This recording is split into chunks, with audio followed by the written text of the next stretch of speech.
श्रीमान वेंकटनाथार्य कवितार्किक केसरी वेदांताचार्यवर्यो मे सन्निधत्तां सदाकृति रामानुज दयापात्रं ज्ञान वैराग्यभूषणं श्रीमद्वेंकटनाथार्यं वंदे वेदांतदेशिकं लक्ष्मीनाथसमारम्भां नादयामुनमध्यमाम् अस्मत् आचार्यपर्यन्तां वंदे गुरुपरम्पराम् यो नित्यमच्युत पदाम्बुज युग्मयुग्म व्यामोदकस्तति तृणानि तृणाय मेने अस्मद्गुरोर्भगवतोस्य दयैकसिन्धोः रामानुजस्य चरणौ शरणं प्रपद्ये ज्ञानानन्दमयं देवं निर्मलस्फटिकाकृतिम् आधारं सर्वविद्यानां हयग्रीवमुपास्महे दिशन्तु मे देव सदा त्वदीयाः दयातरङ्गानुचरा कटाक्षाः श्रोत्रेषु पुंसाम् अमृतं क्षरन्तीं सरस्वतीं संस्कृतकामधेनुं यस्या भवत् भक्तजनार्तिहन्तु पितृत्वम् अन्येषु अविचार्यसूर्णं स्तम्भे अवतारदम् अनन्यलभ्यं लक्ष्मीनृसिंहं शरणं प्रपद्ये श्रीविष्णुचित्तकुलनन्दनकल्पवल्लीं श्रीरङ्गराज हरिचन्दन योगदृश्यां साक्षात् क्षमां करुणया कमलामिवान्यां கோதாமனஞ்சரணௌ சரணம் பிரபத்தியே அன்ன வயல் புதுவை ஆண்டாள் அரங்கற்கு பண்ணு திருப்பாவை பல்பதிகம் இன்னிசையால் பாடிக் கொடுத்தாள் நற்பாமாலை பூமாலை சூடிக் கொடுத்தாலை சொல்லு சூடிக் கொடுத்த சுடர்கொடியே தொல்பாவை பாடி அருளவல்ல பல்வளையாய் நாடி நீ வேங்கடவர்க்கு என்ன விதி என்ற இம்மாற்றம் நாம் கடவா வண்ணமே நல்கு வேயற்புகழ் வில்லிபுத்தூர் ஆடிப்பூரம் மேன்மேலும் மிக விளங்க விஷ்ணு சித்தன் தூய திருமகளாய் வந்து அரங்கனார்க்கு துழாய் மாலை முடி சூடிக் கொடுத்த மாதே நேயமுடன் திருப்பாவை பாட்டாரைந்தும் நீ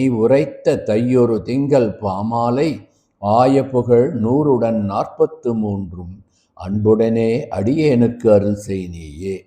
நமசதசே. இன்றைக்கு திருப்பாவையினுடைய 28வது பாசுர விசேஷங்களை நாம் அனுபவிக்க இருக்கின்றோம். வழக்கம் போல சுவாமி நிகமாந்த மகாதேசிகன் கோதாவனுடைய பிரபாவத்தை போற்றி சொல்லி இருக்கின்ற கோதாஸ்துதியினுடைய 28வது ஸ்லோகத்தை அனுசந்தானம் பண்ணிட்டு தொடர்ந்து திருப்பாவையினுடைய பாசுர விசேஷார்த்தங்களை அனுபவிப்போம்.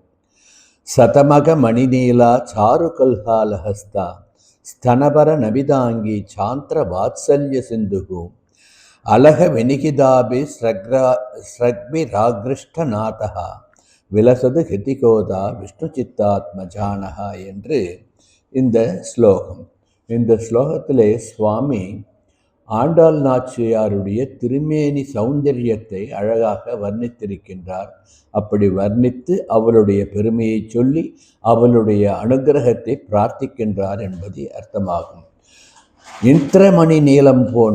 இந்திரநீலமணி போன்ற நிறமுடையவளாக தன் கையிலே செங்கழி நீர் புஷ்பத்தை தாங்கிக் கொண்டிருப்பவளாக அவளுடைய ஸ்தனபாரத்தினால் அவளுடைய இடை மெலிந்து அது தாங்காமல் சற்றே நெளிந்து வளைந்து இருப்பது போன்ற தோற்றம் கொண்டவளாக இருக்கின்ற அப்படிப்பட்ட திருமேனியை உடைய கோதா பிராட்டியே, கடலை போன்ற மிகுந்த அன்பின் நிலைக்கலனாக வல்லவோ நீ இருக்கின்றாய்.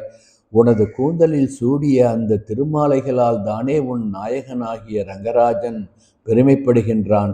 ஆகவே இப்படி திருமாலையே வசப்படுத்திய நீ விஷ்ணு சித்தரின் புதல்வியாக கோதா பிராட்டியாக எமது உள்ளத்தில் என்றென்றும் இருக்க வேண்டும் என்று சுவாமி நிகமாந்த மகாதேசிகன் கோதா பிராட்டியை இந்த ஸ்லோகத்திலே பிரார்த்தித்திருக்கின்றார் என்று அனுபவிக்க வேண்டும். இந்த அனுபவத்தோடு இப்பொழுது 28வது திருப்பாவை பாசுரத்துக்கு வருவோம். அனுசந்தானம் பண்ணிக்கொள்ளுங்கோ. கறவைகள் பின் சென்று காணம் சேர்ந்துண்போம் அறிவொன்றும் இல்லாத ஆய்குலத்து உந்தன்னை பிறவி பெருந்துணை புண்ணியம் யாமுடையோம் குறைவொன்றுமில்லாத கோவிந்தா உந்தன்னோடு உறவேல் நமக்கு எங்கு ஒழிக்க ஒழியாது அறியாத பிள்ளைகளோம் அன்பினால் உந்தன்னை சிறுபேர் அழைத்தனவும் சேரி அருளாதே இறைவா நீ தாராய்ப்பறை ஏலோர் எம்பாவாய் என்பது இன்றைய பாசுரம். வழக்கம் போல பாசுரத்தினுடைய வெளிப்படையான அர்த்தத்தை, பிரதிபத அர்த்தத்தை மனதிலே வாங்கி கொண்டு தொடர்ந்து இந்த பாசுரத்திலே ஆண்டாள் நாச்சியார் நமக்கு உபதேசம் பண்ணுகின்ற அந்த சுவாபதேசமாகிய உள்ளுரை பொருள் என்னென்ன தத்துவங்களை இந்த பாசுரத்திலே மறைத்து மறைத்து நமக்கு அருளி இருக்கின்றாள் என்பதை அனுபவிப்போம். கறவைகள் பின் சென்று காணம் சேர்ந்தும்போம் என்று பாசுரம் தொடங்குகின்றது. கறவைகள் என்றால் பசுக்கள். பசுக்களை மேய்த்து கானகம் சென்று அங்கு ஒன்று கூடியிருந்து குளிர்ந்து மகிழ்வோம் என்று ஆரம்பிக்கின்றாள். அறிவொன்றுமில்லாத ஆய்குலத்து உடல் வளர்ப்பவர்களும் ஞானமில்லாத சொற்ப அறிவு படைத்தவர்களுமாகிய ஆயர்குலத்தைச் சேர்ந்த நாங்கள் உந்தன்னை பிறவி பெருந்தனை புண்ணியம் யாமுடையோம். எங்கள் ஆயர் குலத்தவனாக நீ எங்கள் குலத்தில் வந்து அவதரித்த அந்த பெருமை மட்டும்தான் எங்களுக்கு இருக்கின்றது. எங்கள் குலத்திலே நீ வந்து உதித்த பெருமை எங்களுக்கு இருக்கின்றது. அது எங்களுக்கு ஒரு பெரும் புண்ணியம் அல்லவா? அத்தகைய புண்ணியத்தை நாங்கள் செய்திருக்கின்றோம். குறை ஒன்றும் இல்லாத கோவிந்தா, கோவிந்தனே உனக்கு என்ன குறை? ஒரு குறையும் கிடையாது என்று கண்ணபிரானை கோவிந்த நாமம் சொல்லி அழைத்து உந்தன்னோடு உறவேல் நமக்கிங்கு ஒழிக்க ஒழியாது. இப்படிப்பட்ட குறையில்லாத உன்னோடு சேர்ந்து இருப்பதை தவிர எங்களுக்கு வேறு என்ன உறவு? எங்கள் உறவு உன்னோடு இருப்பதை யாராலும் பிரிக்க முடியாது. அறியாத பிள்ளைகளும் நாங்கள் சிற்றறிவு படைத்தவர்கள், ஆயர்குல பெண்கள். தெரிந்தோ தெரியாமலோ அறிந்தோ அறியாமலோ ஏதாவது பிழைகள் செய்து இருந்தால் அறியாத பிள்ளைகளால் அற்ப அறிவுடையவர்களாய் நாங்கள் செய்த பிழைகளை அன்பினால் உந்தன்னை சிறுபேர் அழைத்தனவும். அப்படி செய்த பிழை எதுவாக இருக்கும்? உன் மீது கொண்ட அதீதமான ஒரு அன்பினால், அதீதமான ஒரு பாசகத்தினால் உன்னை ஒருமையில் அழைத்திருக்கலாம், உன்னை கட்டி போட்டிருக்கலாம், உன்னுடன் ஓடி விளையாடி உன்னை அவசாரப்படுத்தி இருக்கலாம். அவற்றையெல்லாம் பொறுத்து கொண்டு சீறி அருளாதே, தயவு செய்து எங்கள் மீது கோபம் கொள்ளாதே. இறைவா கோவிந்தா, நீ தாராய், நீ எங்களுக்கு அனுகிரகம் பண்ண வேண்டும், என்ன பெரும் பறையை தாராய் என்று இந்த பாசுரத்தினுடைய வெளிப்படையான அர்த்தத்தை அனுபவிக்கலாம். இது ஒரு பொதுவான அர்த்தம். ஆனால் இந்த பாசுரத்திலே பொதிந்திருக்கின்ற ஆழமான அர்த்தங்களை, சுவாபதேசம் என்று சொல்லப்படுகின்ற உள்ளுரை பொருள்களை இப்பொழுது அனுபவிப்போம். ஏற்கனவே நாம் அனுபவித்து வந்திருக்கின்றோம். ஆண்டாள் நாச்சியாருடைய பெருமையே ஒவ்வொரு பாசுரத்தையும் அதுக்கு அடுத்து வருகின்ற பாசுரத்தோடு இணைத்து சங்கிலி தொடர் போன்று ஒரு மாலையாக நமக்கு பிரசாதித்திருக்கின்றாள் என்று அனுபவித்து வருகிறோம். இன்றைய 28வது பாசுரம் நேற்றைய பாசுரமாகிய 27வது பாசுரத்துடனும் நாளைய பாசுரமாகிய 29வது பாசுரத்துடன் சேர்ந்து அனுபவித்தால்தான் இந்த பாசுரத்திலே ஆண்டாள் நாச்சியார் என்ன சொல்ல வருகின்றார் என்ற தத்துவம் நமக்கு புரிய வரும். நேற்றைய பாசுரத்திலே என்ன அனுபவித்தோம்? 27வது பாசுரத்தில் எம்பெருமானுடன் சாயுஜ்ய நிலையை அடையும் நிலைக்கு பக்தியிலே முற்றி ஆண்டாள் வந்துவிட்டாள் என்பதை அனுபவித்தோம். அதன் தொடர்ச்சியாக இந்த பாசுரத்திலே அப்படிப்பட்ட சாயுஜ்ய நிலையை அடைந்ததனால் என்ன பலன் எங்களுக்கு கிடைத்தது என்பதை எடுத்துச் சொல்லுவதாக இதை நாம் அனுபவிக்கலாம். அதாவது கண்ணனுடைய சாலோகம், அவன் இருக்கும் இடம் சென்று அவனுடைய சாமீபியம், அவன் அருகில் சீரிய சிங்காசனத்தின் அருகில் சென்று அவனைப் போலவே சாரூபம், அவனைப் போன்று சகல அணிகலன்களும் சங்கு சக்கரம் விதானம் என்று அனைத்தையும் பெற்றுக்கொண்டு சாயுஜ்ய நிலை அவனையே தன்னுள் கொண்டு தன்னையே அவனுள் சென்றுவிட்ட அந்த பெருமையை எண்ணி அதற்கு பலன் என்னவென்றால் அவனுக்கு கைங்கரியம் செய்கின்ற ஒரு பெரும் பரிசு என்று இந்த பாசுரத்திலே ஆண்டாள் நமக்கு உணர்த்துவதாக அனுபவிக்க வேண்டும். இப்படி ஆண்டாள் சொல்லுவது சரணாகதி தத்துவத்தை இவ்வாறெல்லாம் அனுபவிக்க வேண்டும் என்று ஆண்டாள் நமக்கு எடுத்து காட்டுகின்றாள் என்று நாம் அனுபவிக்க வேண்டும். இது ஒரு அனுபவம். இன்றைய பாசுரத்திலும் நாளைய பாசுரத்திலும் துவயமகா மந்திரத்தை ஆண்டாள் நாச்சியார் உள்ளுரை பொருளாக அனுகிரகித்திருக்கின்றாள் என்று அனுபவிக்க வேண்டும். நமக்கெல்லாம் தெரியும், நம்முடைய சித்தாந்தம் நமக்கு என்ன சொல்லிக் கொடுக்கிறது, நம்ம பெரியவா நமக்கு என்ன சொல்லிக் கொடுத்துருக்கா. துவயமகா மந்திரத்தை சப்தமாக எல்லோருக்கும் கேட்கும்படி சேர்த்து சொல்லக்கூடாது என்பது நமக்கு விதிக்கப்பட்ட விதி. ஆண்டாள் நாச்சியார் நமக்கு விதிக்கப்பட்ட விதியிலிருந்து மாறுவாளா? தனி நிலை என்ன சொன்னால், நாம் கடவா வண்ணமே நல்கு. நாம் நமக்கு விதிக்கப்பட்ட கடமைகளில் இருந்து வழுவாமல் இருக்கும்படி பிரார்த்திக்கிறோம் என்று தனிநிலை தெரிவித்தோம் அல்லவா? அதன்படி ஆண்டாள் நாச்சியார் துவயமகா மந்திரத்தை சேர்த்து பொருள் சொல்லக்கூடாது என்பதனால் இரண்டு பாசுரங்களிலே, இன்றைய பாசுரத்திலே துவயமகா மந்திரத்தினுடைய பூர்வ பாகத்தையும் நாளைய பாசுரத்திலே துவயமகா மந்திரத்தினுடைய உத்தர பாகத்தையும் வைத்து நாம் பொருள் அனுபவிக்கும்படி நமக்கு அருளி செய்திருக்கின்றார். இப்படி துவயமகா மந்திரத்தினுடைய முதற் பகுதியாகிய பூர்வ பாகமாகிய ஸ்ரீமன் நாராயண சரணம் பிரபத்தியே என்று எம்பெருமானுடைய திருவடிகளில் சரணாகதி பண்ணுவதைத்தான் அவனை அடைவதற்கான உபாயம். அப்படி அந்த உபாயத்தை கடைபிடித்தால் நாம் அடைகின்ற உபேயம் ஸ்ரீமன் நாராயணனே என்று நமக்கு எடுத்து காட்டுகின்றாள். இந்த சரணாகதி தத்துவத்தை நம்மாழ்வார் எப்படி நமக்கு எடுத்து காட்டினார் என்பதை இங்கு நாம் அனுபவித்தோம் என்றால், ஆண்டாள் நாச்சியார் இந்த பாசுரத்திலே சரணாகதி பற்றி என்ன சொல்லியிருக்கின்றார் என்ற தத்துவம் நமக்கு புரிய வரும். நம்மாழ்வார் 5 திவ்ய தேச பெருமாள்களிடம் சரணாகதி பண்ணினார். துவயமகா மந்திரத்தினுடைய பெருமையை நம்மாழ்வார் பாசுரங்கள் வாயிலாக நமக்கு தெரிவிக்க வேண்டும், அவர் பாசுரங்கள் தர வேண்டும் என்ற அவாவினால் எம்பெருமான் நம்மாழ்வார் பண்ணின அந்த சரணாகதியை உடனடியாக ஏற்றுக்கொள்ளவில்லை. 5 திவ்ய தேசங்களில் போய் சரணாகதி என்றால் அந்த பெருமாளை நினைத்து சரணாகதி பண்ணுகின்றார். ஆனால் கடைசியாக அத்தனை பாசுரங்களையும் பெற்றுக்கொண்டுதான் சரணாகதியை எம்பெருமான் நம்மாழ்வாருக்கு அருளினான் என்பதை நாம் பார்ப்போம். முதல்ல என்ன பண்ணார் நம்மாழ்வார்? பாண்டிய நாட்டு திவ்ய தேசமான வானமாமலை எம்பெருமானை நோக்கி சரணாகதி பண்றார். நோற்ற நோன்பிலேன் நுண்ணறிவு இலேனாகிலும் இனி உன்னை விட்டு ஒன்றும் மாற்றுகின்றேன், அரவினனை எம்மானே சேற்று தாமரை சென்னல் ஊடும் மலர் சிறீவரமங்கல நகர் வீற்றிருந்த எந்தாய் உனக்கு மிக எல்லை அனங்கே என்று அந்த சிறீவரமங்கை நகர் என்ற அந்த வானமாமலை திவ்ய தேசத்தில் இருக்கின்ற அந்த எம்பெருமானை சரணாகதி பண்ணார். இங்கே தாயாரை நினைக்காமல் எம்பெருமானை மட்டும் நினைத்து சரணாகதி பண்ணார். எம்பெருமான் அந்த சரணாகதியை ஏற்றுக்கொள்ளவில்லை. அடுத்து என்ன பண்ணார்னா, சோழ நாட்டு திவ்ய தேசத்தில் போய் நம்ம மங்களாசாசனம் பண்ணி எம்பெருமானை சரணாகதி பண்ணலாம் என்று திருக்குடந்தை ஆறாவமுதனை நினைத்து சரணாகதி பண்ணினார்.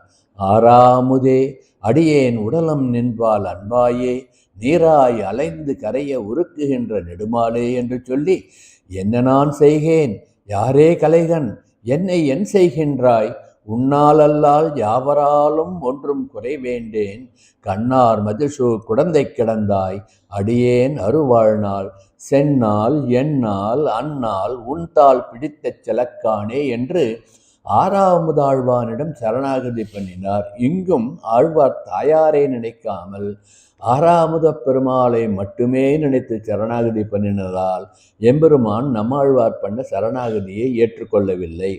பிறகு இப்படி 10 பாசனம் பாடுறார் திருக்குடந்தையில். அந்த 10 பாசனத்துக்கும் ஒன்றும் அவர் நினைத்து வந்த அந்த சரணாகதி அவருக்கு கிடைக்கவில்லை.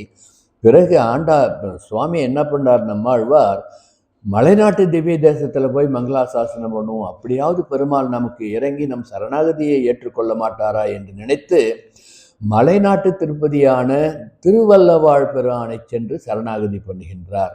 மானை நோக்கு நல்லீர் வைகளும் வினையேன் மெலிய வானார் வன் கமிழும் மதுமல்லிகையும் கமிழும் தேனார் சோலைகள் சூழ் திருவல்லவாழ் உரையும் கோணாரை அடியேன் அடிகூடுவது என்றுகளோ என்று அந்த எம்பெருமானை சரணாகதி பண்ணினார். திருவல்லவாழ் பெருமாளை அங்கும் தாயாரை நினைக்காமல் சரணாகதி பண்ணதனால் நம்மாழ்வாருடைய சரணாகதியை பெருமாள் ஏற்றுக்கொள்ளவில்லை. இப்படி 10 பாசுரம் பாடி பார்த்தார். அந்த பெருமாளுக்கு சரணாகதி பலிதமாகவில்லை. பிறகு சரி, சர்வதர்மான் பரித்தியச்சன்ட்டு கிருஷ்ணன் சொன்னானே, கிருஷ்ணனை போற்றி பாடுவோம், கிருஷ்ணன் தாளில் போய் சரணாகதி பண்ணிடுவோன்ட்டு கிருஷ்ணாவதாரத்தை மட்டும் நினைத்து ஒரு 10 பாசுரம் பாடுறார். பிறந்தவாறும் வளர்ந்தவாறும் பெரிய பாரதம் கை செய்து ஐவர்க்கு திறங்கள் காட்டி இட்டுச் செய்து போன மயங்களும் நிறம் தன் ஊடு புக்கு எனது ஆவியை நின்று நின்று உருக்கி உண்கின்ற இச்சிறந்தவான் சுடரே உன்னை என்றுகொள் சேர்வதுவே என்று சரணாகதி பண்ணினார். யார்கிட்ட? கிருஷ்ணன்ட்ட. இங்கும் தாயாரை நினைக்காததனால் இவர் 10 பாசுரங்கள் பாடுறார் கிருஷ்ணனை நினைச்சு. அப்பயும் சரணாகதி ஏற்றுக்கொள்ளப்படவில்லை.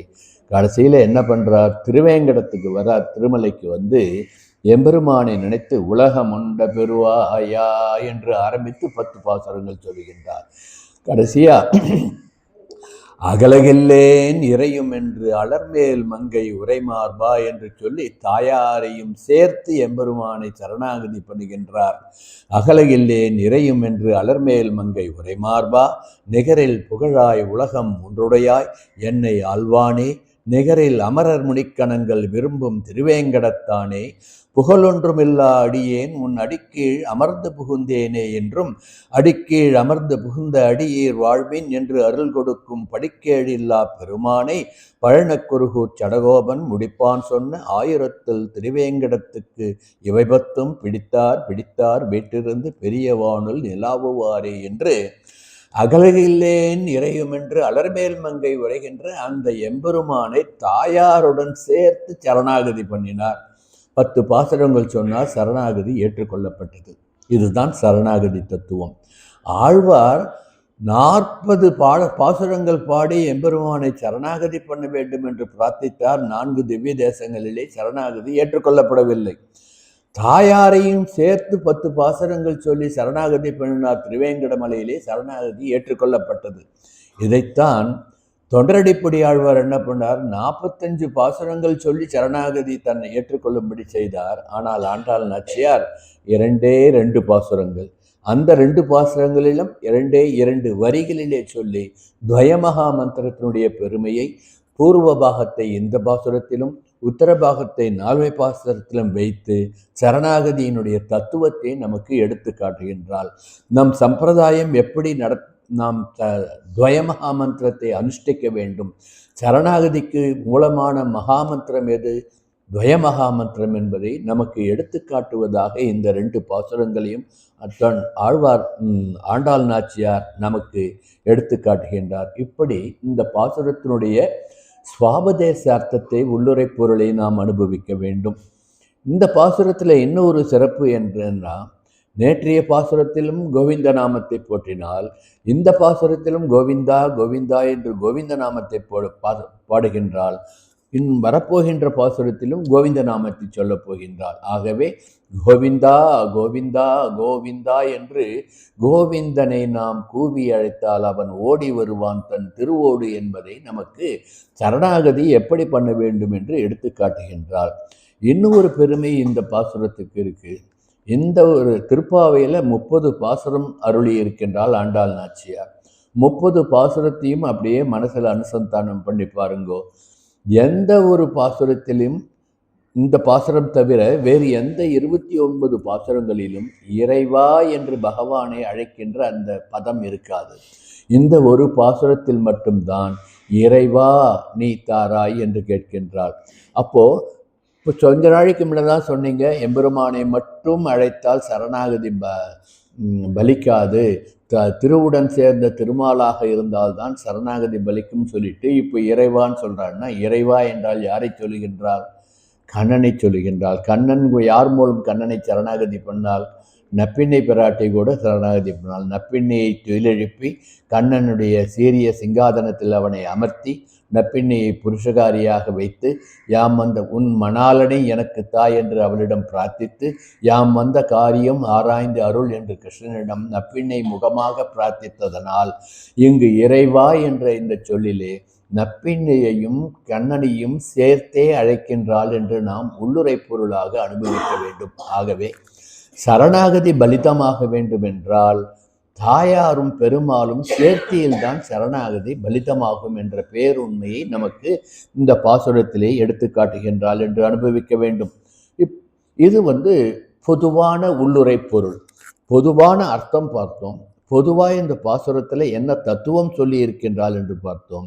இப்பொழுது ஒவ்வொரு வரியாக அனுபவித்து ஒவ்வொரு வரியிலும் என்ன தத்துவம் சொல்லுகின்றாள் என்பதை அனுபவிப்போம்.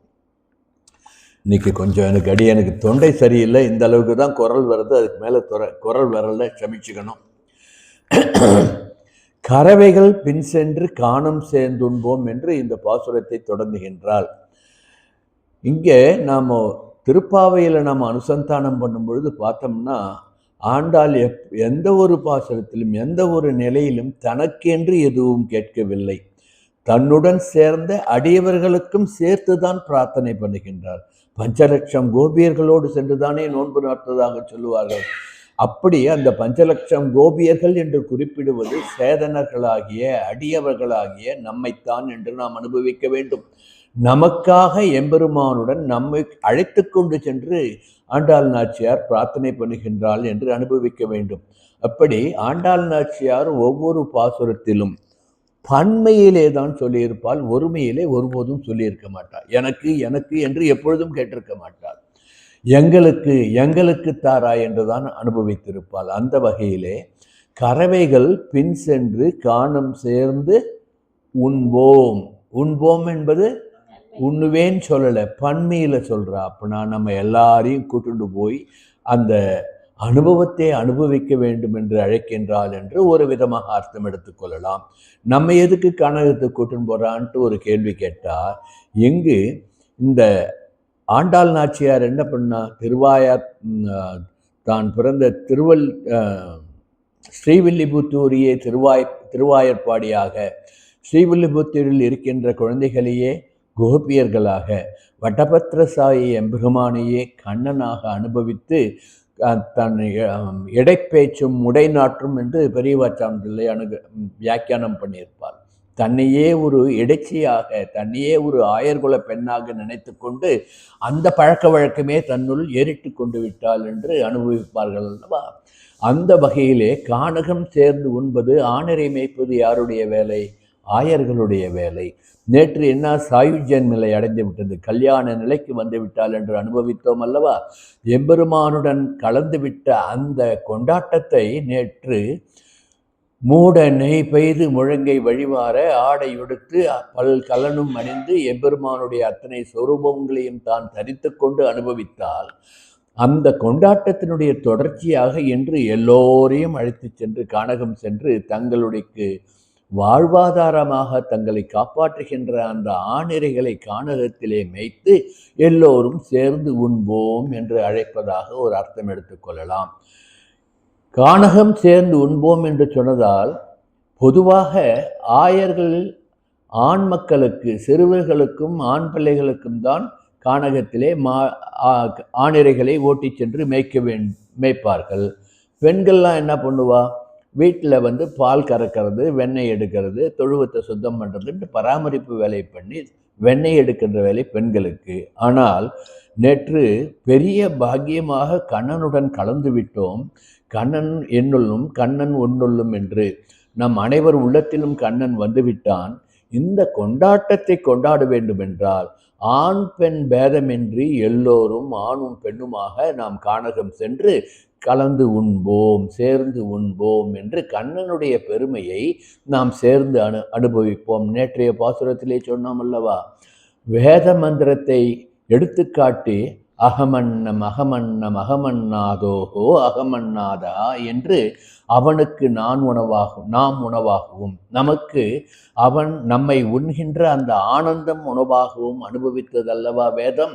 அதுபோன்று எம்பெருமானுடன் சாயுஜ்யம் அடைந்த அந்த நிலையை கொண்டாடும் விதமாக என்று எல்லாரையும் கானகத்திற்கு அழைத்து சென்று சேர்ந்து உண்டு கூடியிருந்து குளிர்வோம் என்று அழைப்பதாக பாசுரத்தை தொடங்குகின்றாள் என்று நாம் அனுபவிக்க வேண்டும். இதைத்தான் சொல்லுவார், யார் தருவார் இந்த அரியாசனம், புவி அரசோடு எனக்கும் ஒரு சரியாசனம்ட்டு காளிதாசன் பாடினதா ஏதோ ஒரு பாடலில் கண்ணதாசன் பாடியிருப்பார்.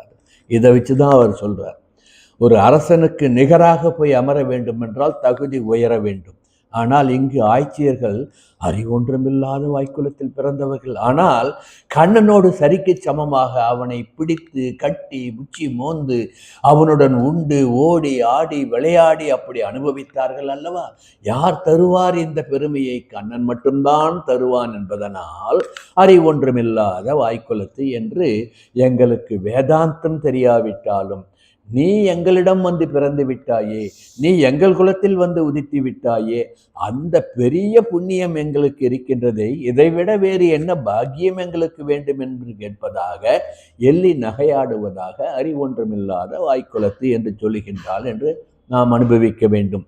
இப்படி தங்களுடைய கையறு நிலையை கிருஷ்ணனை தவிர வேறு எதுவும் கிடையாது என்று நினைக்கின்ற அந்த மந்திர கையறு நிலையை நம் ஆச்சாரிய சார்வபௌமன் சுவாமி நிகமாந்த மகாதேசிகன் துவய மகா மந்திரத்தினுடைய முதல் பகுதியாகிய இந்த ஸ்லோகத்தில் ஆண்டாள் அனுபவித்ததை ஒரு துவயச்சுருக்கு என்ற கிரந்தத்திலே இந்த முதல் துவய மகா மந்திரத்தினுடைய பூர்வ பாகம் என்றுகின்ற ஸ்ரீமன் நாராயண சரணம் பிரபத்யே என்ற அந்த வரிகளுக்கு அர்த்தம் சொல்லியிருப்பதை நாம் அனுபவிக்க வேண்டும். அருமறை யாதும் துறவோம் என அறிந்தார் கவரும் கருமமும் ஞானமும் காதலும் கண்டு முயல்கிலோம் வருவது இந்நிலையாய் மயலுற்ற எமக்கு உளதோ திருமகளார் பிரியாத திருமாலன்றி நற்சரணே என்று இந்த துவயமகா மந்திரத்தினுடைய பூர்வ பாகத்தை விளக்கி சொல்லுவார் சுவாமி நிகமாந்த மகாதேசிகன் துவயச்சுருக்கு என்ற அந்த கிரந்தத்திலே. இதனுடைய அர்த்தம் ஆக்கிஞ்சன்யம் என்று சொல்வார்கள் அல்லவா? அந்த பக்தி யோகம் முதலிய உபாயங்களை வேதாந்தங்களை தெரிந்து கொண்டவர்களால் தான் அனுஷ்டிக்க முடியும். அப்படிப்பட்ட வேதாந்தங்களுடைய பொருளை புரிந்து கொண்டு அதை அனுஷ்டிப்பதற்கு எங்களுக்கு யோகிதை கிடையாது. யார் சொல்றார்? சுவாமி நிகமாந்த மகாதேசிகன் சொல்றார். அவருக்கே அந்த யோகிதை இல்லைன்னா நம்மெல்லாம் எந்த மாத்திரத்துக்கு? அப்படிப்பட்ட சக்தி இல்லாத நாங்கள் எந்த உபாயமும் செய்ய முடியாது. எங்களுக்கெல்லாம் தெரிந்த ஒரே உபாயம் திருவுடன் கூடிய திருமாலே உன் சரணாரவிந்தத்தை பற்றி கொள்வதுதான் உபாயம் என்று துவயமகா மந்திரத்தினுடைய பூர்வ பாகத்தினுடைய அர்த்தத்தை சொல்லுகின்றார் இந்த ஸ்லோகத்திலே. இதைத்தான் இந்த பாசுரத்திலே ஆண்டாள் நாச்சியார் நமக்கு எடுத்து காட்டுகின்றாள் என்று நாம் அனுபவிக்க வேண்டும். அறிவொன்றும் இல்லாத என்ற சொற்களை அறிவு ஒன்றும் இல்லாதன்னு சொல்றார் இல்லையா? இந்த பதங்களை பாசுரத்தினுடைய மற்ற பதங்களுடன் பிரித்தும் சேர்த்தும் நாம் அனுபவித்தோம் என்றால் இதனுடைய தாத்பரியம் நமக்கு புரியும். அப்படி அன்வயித்து பார்ப்போம். அறிவொன்றும் இல்லாத ஆயர்களாகிய நாங்கள் கறவைகள் பின் சென்று காணும் சேர்ந்து உண்போம். இது ஒரு விதமான அனுபவம். அறிவொன்றும் இல்லாத ஆயர்களாகிய நாங்கள் உந்தன்னை பிறவி பெருந்தொனை புண்ணியம் உடையோம். இது இரண்டாவது அனுபவம். மூன்றாவதாக ஆச்சாரியர்கள் எங்களை நெறிப்படுத்துவதால் இப்பொழுது நாம் ஆயர்களை நாம நினைத்துக் கொள்வோம், சிஷ்யர்களாக நினைத்துக் கொள்வோம். முதலே சொன்ன இல்லையா, கறவைகள் என்பது ஆச்சாரியர்களை குறிக்கின்றது என்று. அப்படி எடுத்துக்கொண்டோம் என்றால் ஆச்சாரியர்களுடைய நெறிப்படுத்துதலால் மட்டுமே நம்மால் எம்பெருமானை உணர முடியும் என்பதை ஆச்சாரிய சரணாகதி, எம்பெருமானிடம் ஆச்சாரியம் மூலம் செய்யப்படுகின்ற சரணாகதி, அதற்கான வழிவகைகளை நமக்கு படிப்படியாக கீழ்ப்பாசுரங்களிலே உணர்த்தி வந்து எப்படி சாயுஜ்ய நிலையம் ஆண்டாள் நாச்சியார் அடைந்து அதை கொண்டாடுகின்றாளோ அதுபோன்று ஆச்சாரியனிடம் சரணாகதி பண்ணி அவர் மூலம் சத் விஷயங்களை நன்றாக மனதிலே ஏற்று எம்பெருமானிடம் சரணாகதி பெந்தி துவயமகா மந்திரத்தை அனுசந்தானம் பண்ணி அதன் மூலம் நாம் சாயுஜ்ய நிலையை அடையலாம் என்பதை உணர்த்துவதுதான் இந்த 27வது பாசுரத்தினுடைய உட்பொருள் என்று நாம் அனுபவிக்க வேண்டும். எப்படி ஆச்சாரியனிடம் கள்ளம் கபடமற்ற திறந்த தெளிந்த உள்ளத்துடன் பொருந்தி இருக்கின்றோமோ, அப்படி பொருந்தி இருந்தால்தான் நமக்கு ஞானம் கிடைக்கப்பெறுமோ, அதைத்தான் இந்த பாசுரத்திலே ஆண்டாள் நாச்சியார் சொல்லுகின்றாள். ஆண்டாள் நாச்சியார் இதற்கு எதை வைத்து சொன்னால், வேதம் அனைத்துக்கும் வித்து கோதை தமிழ் என்று அனுபவிக்கின்றோம் அல்லவா? வேதம் சொன்னதை ஆண்டாளும் சொன்னாள். வேதம் என்ன சொன்னது? கீழ்ப்பாசுரம் அனுபவிக்கும் பொழுது இந்த சத்சங்கத்திலே அடியேன் விஞ்ஞாபனம் பண்ணேன். என்ன பண்ணோம்? கேனோபனிஷத் வாக்கியத்தை எடுத்து சொல்லி ஆண்டாள் நாச்சியாருடைய பாசுர வரிகளுக்கு அர்த்தம் கண்டதை நினைவுபடுத்திக் கொள்ளுங்கள். அவிஜாதம் விஜானதாம், விஞ்ஞானம் அபிஜானதாம் என்று எல்லாம் எனக்கு தெரியும் என்று நினைப்பவனுக்கு ஒன்றுமே தெரியாது. எனக்கு ஒன்றுமே தெரியாது என்று நினைப்பவனுக்கு எல்லாம் தெரியும். அறிவொன்றுமில்லாத வாய்க்குலத்து என்று எங்களுக்கு அறிவே இல்லை, ஞானமே இல்லை என்று அவர்கள் தெளிந்ததால் சகலத்துக்கும் உடையவனாகி அந்த எம்பெருமான் கண்ணன் அவர்களுக்கு கிடைத்து விட்டான். இதுதான் வேதம் சொன்னது. தெரியும் என்று நினைத்து வந்தால் தெரியாது, தெரியாது என்று நினைத்து வந்தால் தெரிந்துவிடும். இங்கு ஆண்டாள் நாச்சியார் என்ன சொன்னா, கோபியர் கூட அறிவொன்றும் இல்லாத வாய்க்குலத்து என்று எங்களுக்கு ஒரு ஞானமும் கிடையாது, எங்களுக்கு தெரிந்த ஒரே ஞானம் கண்ணா நீதான் என்று தெளிந்ததனால் வேதம் சொன்னபடி அனைத்தும் அவர்களுக்கு தெரிய வந்தது. எப்படி? கண்ணனே அவர்களுக்கு கிடைத்து விட்டான் என்று அனுபவிக்க வேண்டும். இப்படி மெய்யறிவு என்பது மாயையை கடந்து உண்மையை காண்பதுதான். இந்த மெய்நிலை அறிவை உணர்த்தி வழிநடத்துபவர்கள் நம் ஆச்சாரியர்கள் என்பதால் இந்த பாசுரத்தில் அறிவொன்றுமில்லாதவர்களாகிய சிஷ்யர்கள் எமக்கு ஒன்றும் தெரியாது என்ற உணர்வுடன் ஆச்சாரியனிடம் சரணாகதி பண்ணினால் ஆச்சாரியன் அமிர்தமாக ஞானத்தை நமக்கு வர்ஷிப்பார்கள் என்பதை நாம் மனதிலே கொள்ள வேண்டும். அந்த வகையில்தான் 2 நாட்களுக்கு முன்பு ஆச்சாரிய சார்வபௌமனாக இப்பொழுது நம்மிடையே நம் காலத்திலே நாம் சென்று சேவித்து அவருடைய ஆசிகளை பெறுகின்ற வரையிலே இருக்கின்ற அந்த ஆச்சாரியன் இந்த திவ்ய தேசத்திற்கு நம் எம்பெருமானை மங்களாசாசனம் பண்ணி நமக்கெல்லாம் ஒரு அருளாசி வழங்கி சென்று நம் சரணாகதியை ஏற்றுக்கொண்டார் என்று நாம் அனுபவிக்க வேண்டும். அறிவொன்றும் இல்லாத ஐக்குலத்து உந்தன்னை பிறவி பெருந்துணை புண்ணியம் யாமுடையோம். இந்த சொற்களால் பெருமையை சொல்லுகின்றாளா, எளிமையை சொல்லுகின்றாளா என்று நாம் குழம்பும் வண்ணம் சொல்லுகின்றாள்.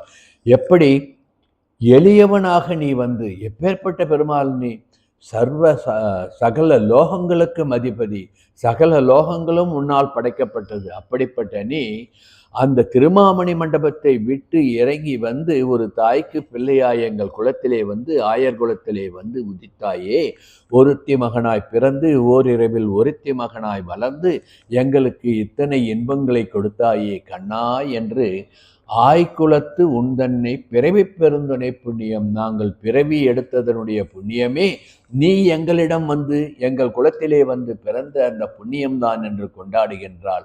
எம்பெருமானுடைய இந்த நேர்மையை, இந்த சௌலபியத்தை, இந்த எளிமையை சொல்லுகின்ற விதமாக திருவிருத்தத்திலே ஒரு பாசுரத்தில் நம்மாழ்வார் அனுபவித்ததையும் நாம் அனுபவிப்போம்.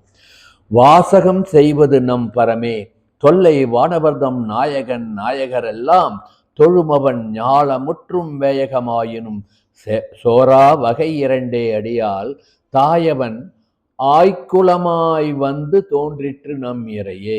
ஆயர் குலத்து உதித்த மாமணியாக கண்ணனாக ஆய்குலமாய் தோன்றிற்று நம் இறையே என்று சொல்லுகின்றாள். ஆகவேதான் இந்த பாசுரத்தில் மட்டும் ஆண்டாள் நாச்சியார் இறைவா நீ தாராய் என்று கேட்கின்றார். எப்படி கோத்திருக்கு பாருங்க.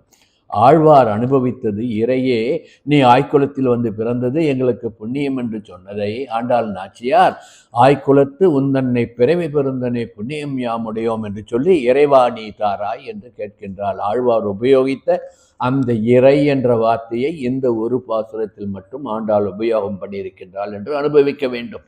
இது இப்படி யாதவனாக, அறியாதவனாக, அரி என்றால் பெருமாள், அறியாதவனாக அறியாத எங்களை அறியாதவனாய் அறியவத்தாயே பெருமாளே என்று கண்ணனை வேண்டுகின்றாள் என்று கொஞ்சம் வார்த்தை ஜாலம் பண்ணி விளையாடலாம். ஏன்னா கண்ணன் கூட அப்படித்தானே விளையாடின்னு இருந்தா.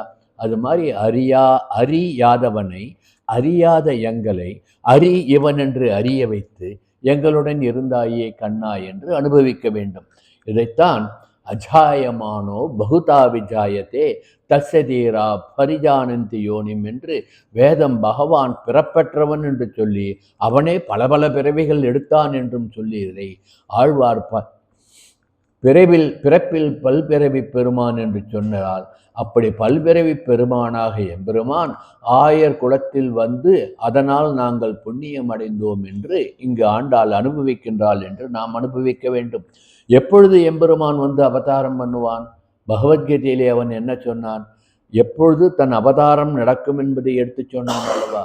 யதா யதா ஹி தர்மஸ்ய க்ளானிர்பவதி பாரதா அப்யுத்தானம் அதர்மஸ்ய ததாத்மானம் ருஜாம்யகம் என்று எப்பொழுதெல்லாம் தர்மத்திற்கு க்ஷீணம் ஏற்படுகின்றதோ, எப்பொழுதெல்லாம் தர்மத்திற்கு வாட்டம் ஏற்படுகின்றதோ, எப்பொழுதெல்லாம் அதர்மம் தலை தூக்குகின்றதோ, அப்பொழுது நான் அவதாரம் செய்து தர்மத்தை ரட்சிப்பேன், சாதுக்களை காப்பேன் என்று சொன்னான் அல்லவா? அப்படி இங்கு ஆயர் குலத்தில் ஏன் வந்து தோன்றினான்? கம்சன் போன்ற கொடியவர்களுடைய கொட்டத்தை அடக்க வேண்டும் என்பதற்காக ஒரு வியாஜமாக கண்ணன் இங்கு ஆயர் குலத்திலே வந்து அவதாரம் பண்ணினான் என்ற அவதார ரகசியத்தையும் இங்கு நாம் அனுபவிக்கலாம். அத்தகைய புண்ணியம் பண்ணின எங்கள் குலத்தில் வந்த அந்த புண்ணியம் தவிர எங்களுக்கு வேற என்ன புண்ணியம் வேண்டும்? எங்களுக்கு கர்மயோகம் வேண்டாம், ஞான யோகம் வேண்டாம், எல்லாம் கண்ணனே என்ற உன் அனுபவமே போதும் என்று ஆயர் குலத்தின் அணிவிளக்காய் மணிவிளக்காய் தாயை குடல் விளக்கம் செய்த தாமோதரனாய் நந்தகோபன் குமாரனாய் பாலசூரியன் போல் எங்கள் குலத்திலே வந்து உதித்தாயே, இந்த புண்ணியமே எங்களுக்கு போரும் என்பதாக ஆண்டாள் நாச்சியார் அனுபவிக்கின்றாள்.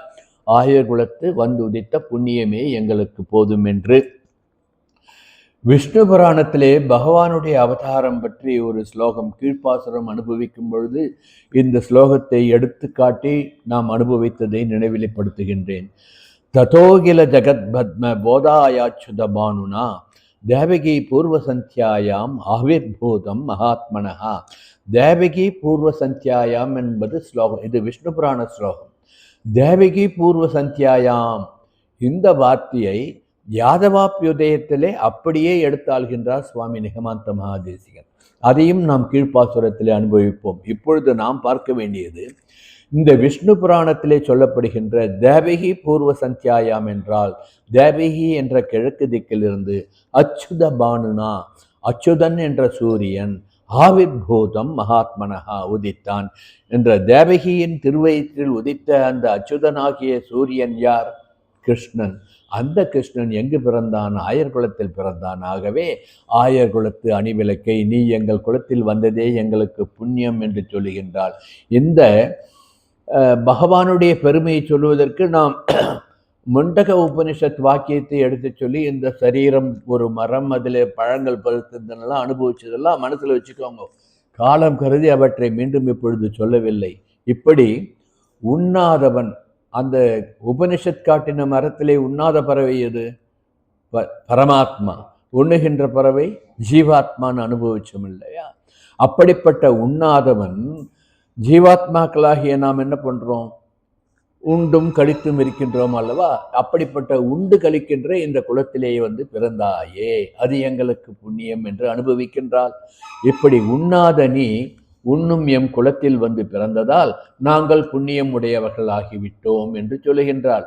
நீ யாதவமணியாக எங்கள் குலத்திலே அவதரித்தது மட்டுமே நாங்கள் செய்த ஒரே பேரு, ஒரே புண்ணியம் என்று அனுபவிக்கின்றாள். அதனாலேயே நாங்கள் பெரும் புண்ணியம், மற்றவர்களை விட எங்களுக்கு ஒரு பெரிய புண்ணியம் இருக்கின்றது என்றால், கண்ணா நீ எங்கள் குலத்தில் வந்து பிறந்த அந்த புண்ணியம்தான் என்று அனுபவிக்கின்றாள். இப்படி எங்களிடம் சுயப்பிரயத்தனமாக நாங்கள் எதுவும் செய்யவில்லை. ஆனால் பரப்பிரயத்தனமாகிய புண்ணியம் உடையவர்கள் நாங்கள் என்பதற்காக நீங்கள் எங்களிடம் வந்து பிறந்து விட்டாய். அப்படி பிறந்த கண்ணனே என்று இந்த பாசுரத்திலே ஆண்டாள் நாச்சியார் எம்பெருமானை மங்களாசாசனம் படுகின்றாள் என்று நாம் அனுபவிக்க வேண்டும். இது ஒரு விதமான அனுபவம். அடுத்து என்ன சொல்றா? குறைவொன்றுமில்லாத கோவிந்தா என்று எம்பெருமானுடைய குணபூர்த்தியை சொல்லுகின்றாள். எம்பெருமானுக்கு குறை இருக்கின்றதா? இருக்கு. என்ன குறை அவனுக்கு? தனக்கு மேலானவன் ஒருத்தரும் இல்லையே என்ற ஒரு குறை அவனுக்கு இருக்கின்றதல்லவா? ஒப்பாரும் மிக்காரும் இல்லாத ஒரு குறை. ஆதி அந்தம் இல்லாதவன் என்ற ஒரு குறை. ஆதி அந்தம் இல்லாத அவனுக்கு ஒரு அப்பா அம்மா இல்லையே என்ற குறை. ஆகையினால்தான் ராமாவதாரம் பண்ணினான், தனக்கு ஒரு தகுந்த தாய் தந்தரை எடுத்துக்கொண்டு. கிருஷ்ணாவதாரம் பண்ணினான், தன்னுடைய பக்தருடைய வாக்கை நிறைவேற்றுவதற்காக. கிருஷ்ணி சுதபா தம்பதிகளுக்கு 3 முறை பிறப்பேன் என்று வாக்கு கொடுத்தான் அல்லவா? 3 பிறவிகளிலே அவர்களுக்கு வந்து பிறந்தான் அல்லவா?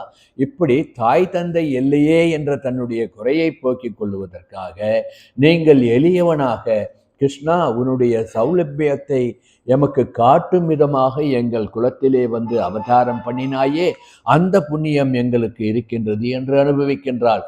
இப்படி எந்த விதமான ஆதரவும் இல்லாத எங்களை காத்து கொள்ளக்கூட தெரியாத எங்கள் குலத்தில், அத்தகைய குறைகள் இருக்கின்ற எங்கள் குலத்தில் பரமபத இருப்பையே விற்றுவிட்டு அதை ஒரு குறையாக எண்ணி எங்கள் குலத்தில் ஒரு தாய் தந்தைக்கு வந்து மகனாக பிறக்க வேண்டும் என்று பிறந்தாயே, அந்த புண்ணியம் எங்களுக்கு பெரும் புண்ணியம், மற்றவர்களுக்கு இல்லாத ஒரு பெரிய பேறு எங்களுக்கு என்று அனுபவிக்கின்றார்.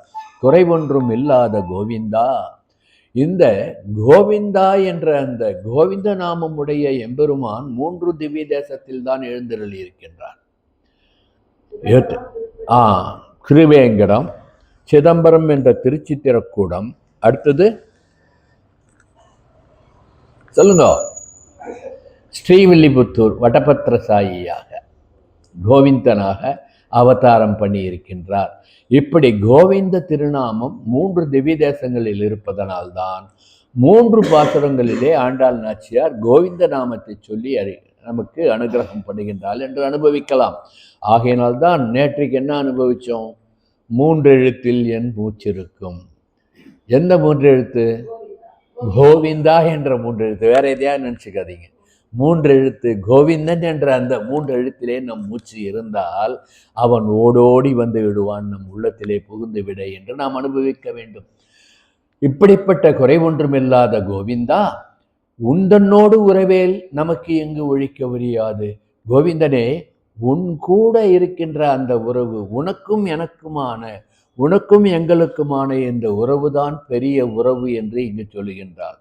நாம் கீழ்ப்பாசரத்தில் தூமணி மாடத்து 10வது பாசரத்தை அனுபவிக்கும் பொழுது சுவாமி நிகமாந்த மகாதேசிகன் ஜீவாத்மாவுக்கும் பரமாத்மாவுக்கும் உள்ள 9 விதமான உறவுகளை சொல்லி 10வது அதனுடைய பலனை சொல்லி ஞாச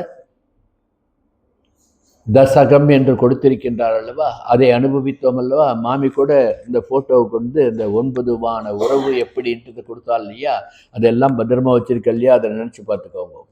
இப்படி ஞாச தசகத்திலே 9 ஸ்லோகங்களில் ஜீவாத்மாவுக்கும் பரமாத்மாவுக்கும் உள்ள 9 விதமான சம்பந்தத்தை சொல்லி 10வது ஸ்லோகத்திலே அதனால் ஏற்படுகின்ற பலனை சொன்னார் அல்லவா நம்ம ஆச்சாரிய சுவாமி நிகமாந்த மகாதேசிகன். அதை இப்பொழுது நினைத்து கொண்டு உறவு என்றால் என்ன என்பதை நினைத்து பாருங்கள். உறவு 2 வகைப்படும். ஒன்று சரீர பந்து, சரீரத்தால் ஏற்படுகின்ற உறவு. இன்னொன்று ஆத்ம பந்து, ஆத்மார்த்தமாக நமக்கு கிடைக்கின்ற உறவு. இப்படி பந்துக்கள் பிறப்பினால் இரத்த உறவினால் வருபவர்கள் ஒரு காலத்தில் காணாமல் போயிடுவார், ஏதாவது கோச்சுன்னு கூட போயிடுவார். சொந்த அண்ணா தம்பியோ ஒருத்தர் கூட ஒருத்தர் பேசாமல் இருக்கிற காலமெல்லாம் பார்க்குறோம் இல்லையா.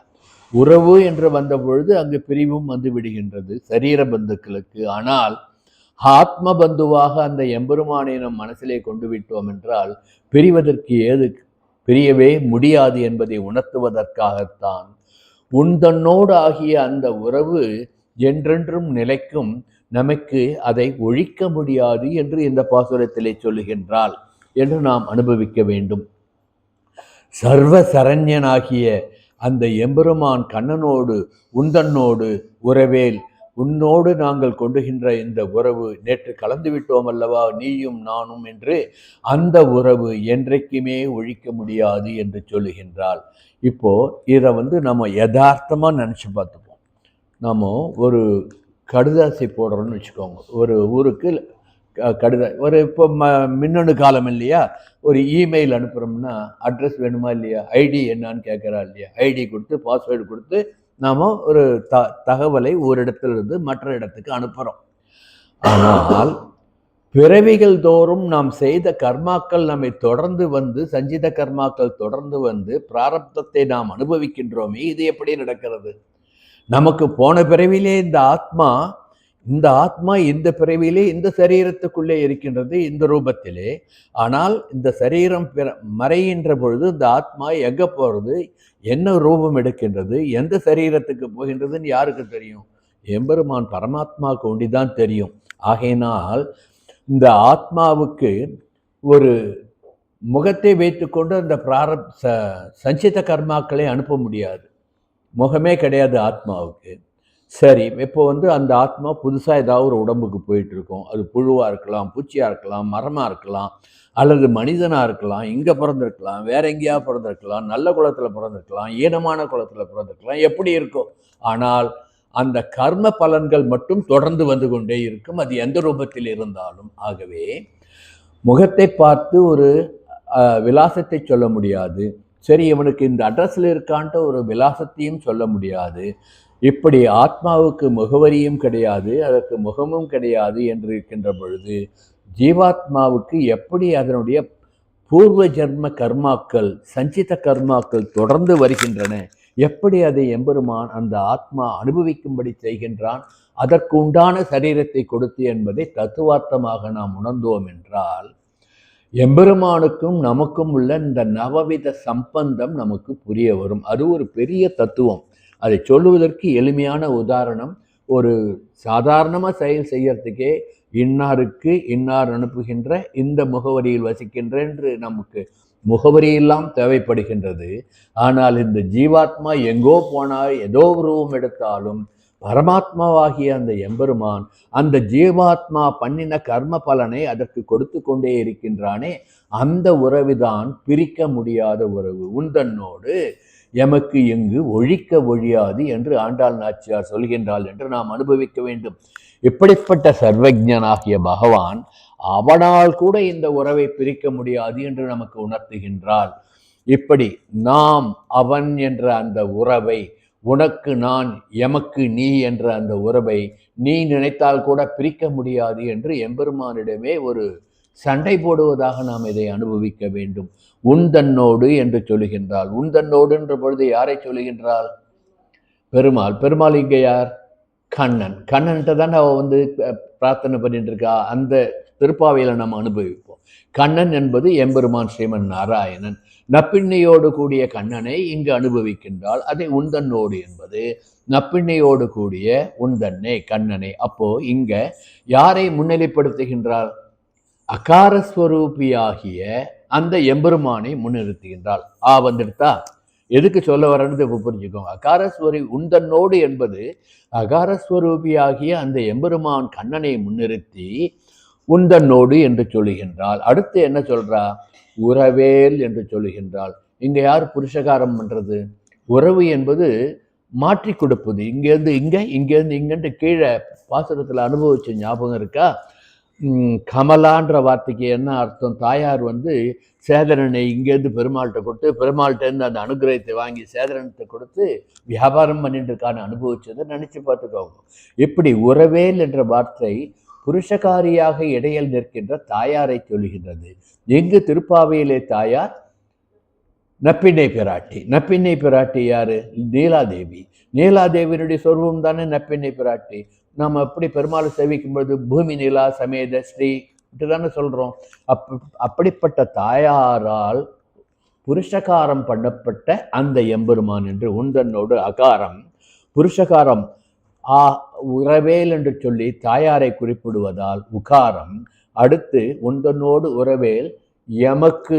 எமக்குன்னா யாரு? நாம யாரு? சேதனர்கள். மகாரம். உ மா மூன்றையும் சேர்த்து உந்தன்னோடு உறவேல் நமக்கு இங்கு சொல்லிட்டா. உ மா சேர்ந்தா என்ன? ஓம் என்ற பிரணவம். பிரணவத்தை யாராவது அழிக்க முடியுமா?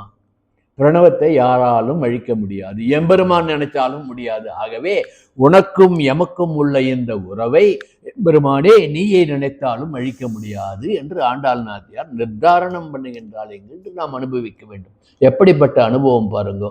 முந்தன்னோடு உறவேல் நமக்கு இங்கு ஒழிக்க ஒழியாது. அகார உகார மகார சேர்க்கையாகிய ஓம் என்ற பிரணவமாக உன்னுள் நானும் எங்களுள் நீயுமாக உறைந்து விட்டோம். ஆகவே எம்பெருமானே உமக்கும் நமக்கும் உள்ள இந்த உறவை ஒழிக்க முடியாத உறவு என்று சொல்லுகின்றார். இதைத்தான் நான்முகன் திருவந்தாதியிலே ஆழ்வார் எப்படி அனுபவித்தார்? நான் உனை அன்றி இலேன் கண்டேன் நாராயணனே, நீ என்னை அன்றி இல்லை. நான் இல்லாட்டினா நீ கிடையாது, நீ இல்லாட்டினா நான் கிடையாதுன்னு சொல்றாரு. எப்படி சொல்றாரு பாருங்க. அப்படின்னா நீ என் உள்ளே விட்டால் நான் இல்லாட்டினா இருந்தா தானே என் உள்ள நீ வர முடியும். அதனால நான் இல்லாட்டினா உனக்கு ஒன்றும் பெருமை கிடையாது. அது மாதிரி நான் உனக்குள் விட்டேன் என்பதனால்தான் உனக்கும் பெருமை என்று ஆழ்வார் அனுபவித்தபடி எம்பெருமானுக்கும் நமக்கும் உள்ள உறவு பிரிக்க முடியாத உறவு என்று ஆண்டாள் நாச்சியார் உந்தன்னோடு உறவேல் நமக்கெங்கு ஒழிக்க ஒழியாது என்ற அந்த பாசுர வரிகளிலே எடுத்துச் சொல்லுகின்றால் பிரணவநாதத்தை ஒப்பிட்டு என்று நாம் அனுபவிக்க வேண்டும். நம் ஆச்சாரிய சுவாரமம் என்ன பண்ணார்? காமாசி காஷ்டகம்ன்றதுல நிருசிம்ம பெருமாளை பிரார்த்தனை பண்ணி ஒரு ஸ்லோகம் சொன்னார். त्वयि रक्षति रक्षहेहि கிமன்யைஹி त्वयि சா ரக்ஷதி ரக்ஷகைஹி கிமன்யைஹி என்பார். எம்பெருமான் நரசிம்ம பெருமாளே, நீ எங்களை காப்பாற்ற வேண்டும் என்று நினைத்து விட்டால் வேறு யாரால் எங்களுக்கு நாங்கள் போய் நாட வேண்டும்? அதே மாதிரி நீ எங்களை காப்பாற்றக்கூடாது என்று முடிவு பண்ணிவிட்டால் வேறு யாரால் தான் எங்களை காப்பாற்ற வேண்டும்?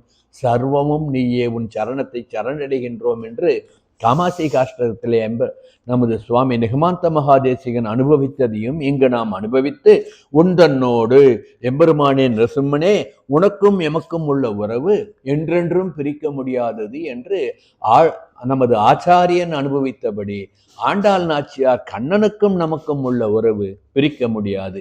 எப்படி ஒரு நரசிம்மனை சொல்றீங்க, கண்ணனை சொல்லணும்னா பேரும் பல பலவே, எம்பெருமானுடைய பெயர்கள் பல பல, ஆனால் சொரூபம் ஒன்றுதான். சொரூபம் வெவ்வேறாக இருந்தாலும் எம்பெருமான் என்ற அந்த தத்துவம் ஒன்றுதான் என்பதை உணர்ந்து கொண்டோம் என்றால் லக்ஷ்மி ஹயக்ரீவனாக சேவிப்போம், லக்ஷ்மி நிருசிம்மனாக சேவிப்போம், வரதனாக சேவிப்போம், எப்படி கண்ணனாக சேவிப்போம், திருவேங்கடவனாக சேவிப்போம், ரங்கநாதனாக சேவிப்போம். எப்படி சேவித்தாலும் எம்பெருமானே உமக்கும் எமக்கும் உள்ள உறவை பிரிக்க முடியாது. எப்படி ஓம் என்ற பிரணவத்தின் உள்ளே நாங்கள் இருக்கின்றோமோ, எப்படி ஓம் என்ற பிரணவத்தின் உள்ளே நீ இருக்கின்றாயோ, அதுபோன்று பிரணவத்தை எப்படி யாராலும் எப்பொழுதும் பிரிக்க முடியாதோ அதுபோன்று உமக்கும் எமக்குமான உறவை பிரிக்கவே முடியாது என்று ஆண்டாள் நாச்சியார் இந்த பாசுரத்திலே சொல்லுகின்றார். இந்த பாசுரத்திலே இன்னும் ஒரு சிறப்பை நாம் பார்த்தோம் என்றால், உன் என்ற வார்த்தை, எம்பெருமானை குறிப்பிட்டு சொல்லுகின்ற அந்த வார்த்தையை 3 முறை சொல்லியிருப்பாள். உந்தன்னை பிறவி பெருந்துணை, உந்தன்னோடு உறவேல் நமக்கு, உந்தன்னை சிறுபேர் அழைத்தனுன்ட்டு 3 முறை இதே பாசுரத்திலே சொல்றாள். 3 எழுத்தில் என் மூச்சு இருக்கும். நினைச்சுக்கோங்க, கோவிந்தா என்ற நாமத்தில் என் மூச்சு இருக்கும் என்று நினைத்துக் கொள்ளுங்கள். இதைத்தான் திருப்பாணாழ்வார் எப்படி அனுபவித்தார்? அமலநாதிபிரான் பாசுரத்திலே பாரமாய பழவினை பற்றறுத்து என்னைத்தன் வாரமாக்கி வைத்தான், வைத்தது அன்றி என்னுள் புகுந்தான், கோரமாதவம் செய்தனன் கொள்ளறியேன், அரங்கத்தம்மான் திரு ஆரம் அற்பதன்றோ அடியேனை ஆட்கொண்டதே என்று அனுபவித்தார் அல்லவா. நான் பெருசா தவமெல்லாம் பண்ணல, ஆனால் என் உள்ளே வந்து புகுந்து விட்டாயே, என்ன தவம் செய்தேன்ட்டு பின்னால் அனுபவிக்கிறோம். இப்படி ஆழ்வார் அனுபவித்தது போன்று உனக்கும் எனக்கும் உள்ள அந்த உறவை பிரிக்க முடியாது என்று ஆணித்தரமாக சொல்லுகின்றாள் ஆண்டாள் நாச்சியார் என்று அனுபவித்துக் கொண்டு இப்பொழுது எம்பெருமானுக்கும் நமக்கும் ஒரு உறவு ஸ்திரப்பட்டு விட்டது. எம்பெருமான் நமக்குள்ளும் அவனுக்குள் நாமும் சென்று அடைந்து விட்டோம். அப்போ நம்ம குழந்தை நம்ம பார்த்து வைத்தால் ஒரு தாய் அந்த குழந்தையை வேண்டாம் நீ என் பிள்ளை இல்லைன்னு விட்டுடுவாளா? என்னதான் குழந்தை எய்தாலும் ஏசினாலும் அந்த குழந்தையை வாரி அடைத்துக் கொள்ள அல்லவா. குலசேகர ஆழ்வார் எப்படி அனுபவிச்சார்? வாளால் அறுத்து சுடினும் மருத்துவன் பால் தீராத காதல் கொண்டது போல். நமக்கு ஒரு லோபம் வந்துடுத்து, ஒரு கட்டி வந்துடுத்துன்னா சர்ஜரி பண்ணா கூட பொறுத்துக்கிறோமே, அது மாதிரி என்னை அறுத்து சுட்டால் கூட எம்பெருமானே உன் நினைவை என்னிடமிருந்து மாற்ற முடியாது என்று குலசேகரர் அனுபவித்தார் அல்லவா. அதையெல்லாம் நினைத்து பார்த்து கொள்ளுங்கள். இப்படி அறியாத பிள்ளைகளாக அன்பு மிகுதியினால் நம்ம என்ன பண்ணுவோம்? எந்த விதத்தில் வேணாலும் நம்ம யதார்த்தமாக நினச்சி பார்த்துக்கோங்க. அன்பு மிகுதி ஆயிடுத்துன்னா, பாசம் மிகுதி ஆயிடுத்துன்னா அங்கே மரியாதை போயிடும். போகுமா போகாதா? பாசம் அதிகமானால், அன்பு அதிகமானால் மரியாதை போய்விடும். அதனால்தான் இந்த காலத்து குழந்தைகள்லாம் பாசம் அதிகம் அவளுடைய பர்த்தா கிட்ட. வாடா போடான்றதுங்க இல்லையா, பேரை சொல்லி கூப்பிடுறதுங்க, வாடா போடான்னு தானே பேசுறது, ஒரு ஸ்டைல்னு ஆகிட்டா இல்லையா? ஏன் அவ்வளோ அன்பா அவ்வளோ பாசமா? அதனால்தான் 6 மாசத்துக்குள்ள போய் கோர்ட்டில் நிற்கிறான். எது உண்மையான அன்பு என்று தெரியாததுனால. அன்பு மிகுதியாகும் பொழுது அந்த ஆதூரத்திலே பாசத்திலே நம்மை அறியாமல் ஒருமையும் வரும். எம்பெருமான என்ன சொல்றோம்? அவன் இவன் என்று பேசுகின்றோம் அல்லவா. ஏன் அவன் இவன் என்று பேசுகின்றோம்? எப்பேற்பட்ட சொரூபி அவன், அண்ட சராசரத்திற்கும் நாயகன், அவனை அவன் சொல்றமே. அப்போனா நம்ம அவங்ககிட்ட அந்த அளவுக்கு பாசம், என் குழந்தைன்ற ஒரு இருமாப்பு, அந்த இருமாப்பிலே எப்போதாவது நாங்கள் கண்ணா நீ எங்கள் குலத்தில் வந்து பிறந்து விட்டாய் என்ற புண்ணியம் எங்களுக்கு ஒரு செருக்கை கொடுத்து விட்டது, அந்த செருக்கினால் உன்னை அடித்திருப்போம், உன்னை இடது கையால் பிடித்து இழுத்திருப்போம், வலது கையால் பிடித்து இழுத்திருப்போம், உனக்கு கண்டபடி முத்தம் கொடுத்திருப்போம், உன்னோடு ஓடி ஆடி விளையாடி உன்னை சிறுமைப்படுத்தியும் இருப்போம், உன்னை மறைத்து வைத்தும் இருந்திருப்போம். அப்படியெல்லாம் நாங்கள் உனக்கு அபராதம் பண்ணியிருந்தால் அறியாத பிள்ளைகளாகிய நாங்கள் அது செய்ததெல்லாம் அன்பினால் செய்தது, பாசத்தினால் செய்தது. ஆகவே எம்பெருமானே, தெரிந்தோ தெரியாமலோ அறிந்தோ அறியாமலோ உன் மீது கொண்ட காதலால், உன் மீது கொண்ட அன்பினால், உன் மீது கொண்ட பாசத்தினால் நாங்கள் ஏதாவது தப்பு பண்ணியிருந்தோம் என்றால் அதை நீ பொறுத்தருள வேண்டும், க்ஷமிக்க வேண்டும், மன்னிக்க வேண்டும் என்று பிரார்த்தனை பண்ணுவதாக நாம் அனுபவிக்க வேண்டும். இப்படி அறியாத பிள்ளைகளும் அன்பினால் உன் தன்னை சிறுவேர் அழித்தனவும் சேரி அருளாதே இறைவா நீ தாராய் பறை என்று பாசுரத்தை முடிக்கின்றார். இப்படி அறியாத இடைச்சியரும் அறியும் வண்ணம் அம்புயத்தாளுடன் அண்ணால் அவதரித்த குறையாதும் இல்லாத கோவிந்தா நின் குறைக்கிழக்கு அடைக்கலமாம் குறிப்பு தந்தாய், வெறியாரும் மலர்மகளும் நீயும் விண்ணில் விண்ணவர்கள் அடிசூட இருக்கும் மேன்மை குறையாத வினையகற்றி அடிமை கொள்ள குறுக ஒரு நன்னால் நீ குறித்திடாயே. இது யாருடைய பாசுரம்? ஆச்சாரியன் சுவாமி நிகமாந்த மகாதேசியன் அமிர்தாஸ்வாதினியில ஒரு பாசுரம். அமிர்தாஸ்வாதினியில 12வது பாசுரம். இங்க பாருங்க, ஆய்குலத்தில் இவன் வந்து பிறந்ததை புண்ணியமாக அவர்கள் கொண்டாடினதை அறியாத இடைச்சியரும், அறிவொன்றுமில்லாத வாய்க்குலத்தின்னு இவன் சொன்னதை சுவாமி எப்படி அனுபவிச்சிருக்கார் பாருங்க. அறியாத இடைச்சியரும் அறியும் மண்ணும் அவர்கள் கூட அறிந்து கொள்கின்றபடி அம்புயத்தாளுடன் அண்ணால் அவதரித்த, அம்புயத்தாளுடன் எங்கு அவதரித்தான்? அம்புயத்தால்னா தாயார், தாயாரோடு அவதரித்தான்னா எம்பெருமானுடைய ஒவ்வொரு அவதாரத்திலும் எம்பெருமான் எந்த ரூபத்தில் அவதாரம் பண்ணுகின்றானோ அந்த ரூபத்திற்கு ஏற்றவாறு தாயாரும் அவதாரம் பண்ணி விடுவாள். தாயார் இல்லாமல் எம்பெருமானுடைய அவதாரமே கிடையாது. மத்சியமாக வந்தால் தாயாரும் ஒரு மத்சியமாக அவதாரம் பண்ணுவாள், கூர்மமாக வந்தால் தாயாரும் ஒரு கூர்மமாக அவதாரம் பண்ணுவாள். எப்படி இங்கு கிருஷ்ணாவதாரத்திலே எம்பெருமான் கண்ணனாக வந்த பொழுது தாயார் ருக்மிணியா வந்தா, நப்பின்னியா வந்தா, அப்புறம் சத்யபாமாவை வந்தா, 3 ரூபத்துல வந்தா. அதுல ஏன் நப்பின்னைக்கு மட்டும் ஆண்டாள் பெருமையப்படுத்தி பேசுகின்றாள் என்பதை கீழ்ப்பாசுரத்துல அனுபவிச்சோம். என்ன அனுபவிச்சோம்? சரீர பந்து என்ற ஒரு தனியான சிறப்பையும் பெற்றாள். யாரு? கும்பனுடைய மகள் அல்லவா நப்பின்னை. அப்போ யசோதையினுடைய அண்ணன் பொண்ணுன்றதுனால சொந்த உறவு, நெருங்கிய உறவு என்ற பெருமை நப்பின்னைக்கு மட்டும் இருந்தது, ருக்மிணிக்கு அது கிடையாது, சத்யபாமாவுக்கு அது கிடையாது. ஆகையினால் நப்பிண்ணையை துணைக்கு அழைத்து கொண்டாள் இந்த பாசுரத்தில் என்று தனக்கு புருஷகாரியாக என்று கீழ்ப்பாசுரத்தில் அனுபவித்ததை நினைவில் கொள்ளுங்கள். இப்படி இங்கு சுவாமி நிகமாந்த தேசிகன் அதைத்தான் அம்புயத்தாளுடன் அண்ணால் அவதரித்த குறையொன்றும் இல்லாத கோவிந்தான் ஆண்டாள் சொன்னதை குறையாதும் இல்லாத கோவிந்தா நின் குறைக்கிழக்கு அடைக்கலமாம் குறிப்பு தந்தாய், உன்னிடம் சரணாகதி பண்ண வேண்டும் என்ற குறிப்பை எங்களுக்கு கொடுத்தாயே, வெறியாரும் மலர்மகளும் நீயும் விண்ணில் விண்ணவர்கள் அடிசூட இருக்கும் மேன்மை. அங்கு பரமபதத்திலே எல்லோருடனும் மலர்மகள் அலர்மகள் என்று தாயாருடன் இருந்து அனுபவிக்கின்ற விண்ணவர்கள் அனுபவிக்கின்ற அந்த பெரிய பேற்றை குறையாத வினையற்றை அடிமை கொள்ள குறுகா ஒரு நாள் நீ குறித்திடாயே. அந்த பேற்றினை நாங்கள் அடைவதற்கு எங்களுக்கு ஒரு நாளைக்குரிய இந்த சரீரம் நீங்கி உன்னிடம் வந்து நாங்கள் லயமாகின்ற அந்த நாளை சொல்லு என்று எம்பெருமானிடம் தாயாரை முன்னிட்டு சரணாகதி பண்ணுவதாக இந்த பாசுரத்தில் சுவாமி நிகமாந்த மகாதேசிகன் அனுபவித்திருப்பதை குறை ஒன்றுமில்லாத கோவிந்தா உந்தன்னோடு உறவேல் நமக்கெங்கு ஒழிக்க ஒழியாது என்ற ஆண்டாள் நாச்சியாருடைய பாசுர வரிகளுடன் ஒப்பிட்டு அனுபவித்தால் இதனுடைய அர்த்தம் புரியும். அதனால்தான் நாம் எந்த ஒரு காரியம் பண்ணாலும் கடைசியில் என்ன பண்ணுறா? சர்வம் கிருஷ்ணார்ப்பணம்னு சொல்கிறதுக்கு அர்த்தம் மந்திரம் எப்படி பூர்த்தி பண்ணுவா?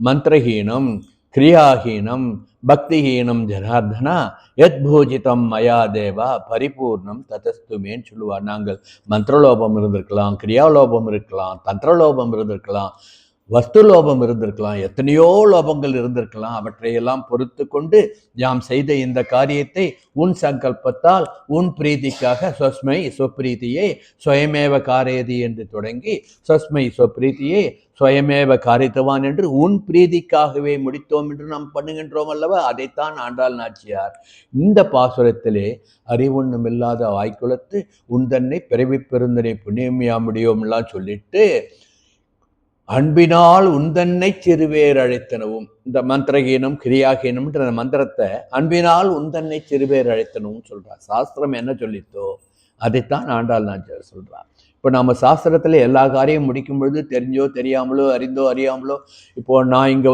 உளறிண்டு இருக்கும்போது எத்தனை ஹீனம் பண்ணணும் எனக்கே தெரியாது, எம்பெருமானே க்ஷமிச்சுக்கணும்ட்டு பிரார்த்திக்கிறது தவிர வேறு வழி கிடையாது. ஆகையினால வாய் தவறி வாக்கு குளறிருக்கலாம், நாக்கு தவறி இருக்கலாம். அப்படி ஏதாவது தவறு பண்ணி இருந்தால் அன்பினால் உந்தன்னை சிறுபேர் அழைத்தனவும் சீரியருளாதே பெருமாளே என்று பிரார்த்தித்து ஆண்டாள் நாச்சியார் பாசுரத்தை இறைவாணி தாராய் பறையேலூர் எம்பாவாய் என்று பூர்த்தி பண்ணுகின்றாள் என்று அனுபவிக்க வேண்டும். இது ஒரு விதமான அனுபவம்.